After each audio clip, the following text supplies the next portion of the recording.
जाति प्रथा उन्मूलन। तो हेलो फ्रेंड्स, कैसे हो आप सब लोग। उम्मीद करती हूँ सभी लोग अच्छे होंगे।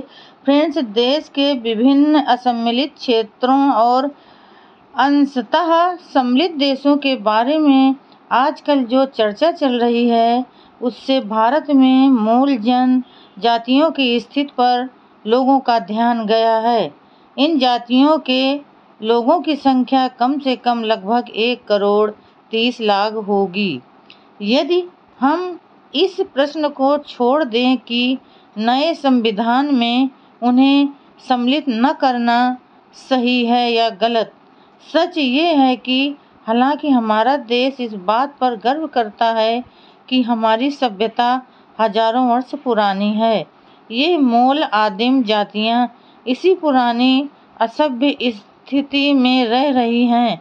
न केवल वे असभ्य स्थिति में हैं, बल्कि कुछ जातियों के काम धंधे भी इसी प्रकार के हैं कि उन सबको आपराधिक जातियों में वर्गीकृत कर दिया गया है। इसी तरह हमारी आज की भरी पूरी सभ्यता की अवस्था में भी 1,30,00,000 आदमी अभी भी जंगलियों की तरह रह रहे हैं और वंश परंपरागत अपराधियों का जीवन बिता रहे हैं। लेकिन हिंदुओं को इसमें अभी कोई शर्म महसूस नहीं हुई। मैं समझता हूँ कि यह एक ऐसी घटना है जो अन्यत्र कहीं नहीं है। इस शर्मनाक स्थिति का क्या कारण है?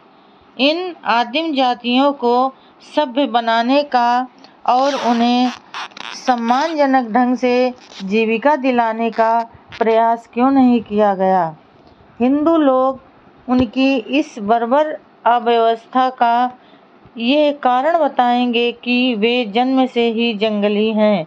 वे ये कभी नहीं मानेंगे कि ये आदिम जातियां इस कारण जंगली की जंगली रह गई हैं, क्योंकि हिंदू लोगों ने उन्हें सभ्य बनाने, उन्हें चिकित्सकीय सहायता देने, उन्हें सुधारने और उन्हें अच्छा नागरिक बनाने का कोई प्रयास ही नहीं किया।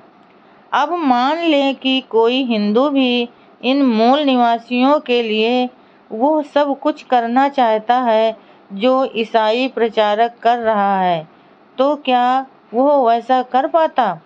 मैं कहता हूँ नहीं। मूल निवासियों को सभ्य बनाने का आशय होगा अपने ही लोगों की तरह उन्हें अपना बनाना, उनके बीच जाकर रहना और उनके बीच बंधुता की भावना विकसित करने की कोशिश करते रहना।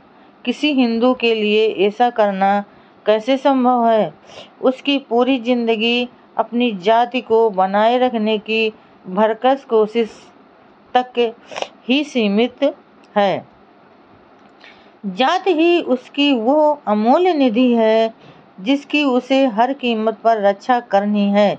उसे ये कभी सहन नहीं हो सकता कि वो उस निधि को उन मूल आदिम जातियों से संपर्क करने में गंवा दे, जिन्हें वैदिक काल से ही नीच, अन्यायों या अंश माना जाता रहा है।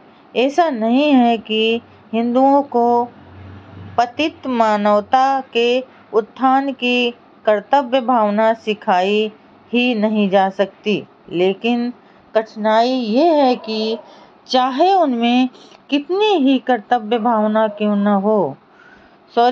न भर दी जाए, उनकी अपनी जाति की रक्षा की उनकी कर्तव्य भावना उन पर हमेशा विजय पा लेगी। इसलिए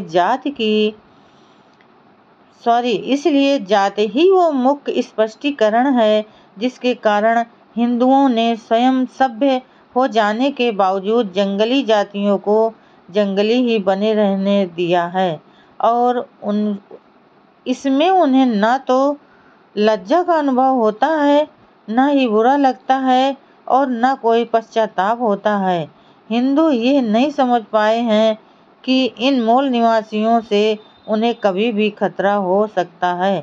अगर ये जंगली लोग जंगली ही बने रहे तो शायद उनसे हिंदुओं को कोई खतरा न हो, लेकिन अगर गैर हिंदू उन्हें अपना लें और अपने धर्म में उनका धर्म परिवर्तन कर लें तो हिंदुओं के शत्रुओं की संख्या बढ़ जाएगी। अगर ऐसा हुआ तो उसका कारण स्वयं हिंदू लोग और उनकी जाति प्रथा होगी।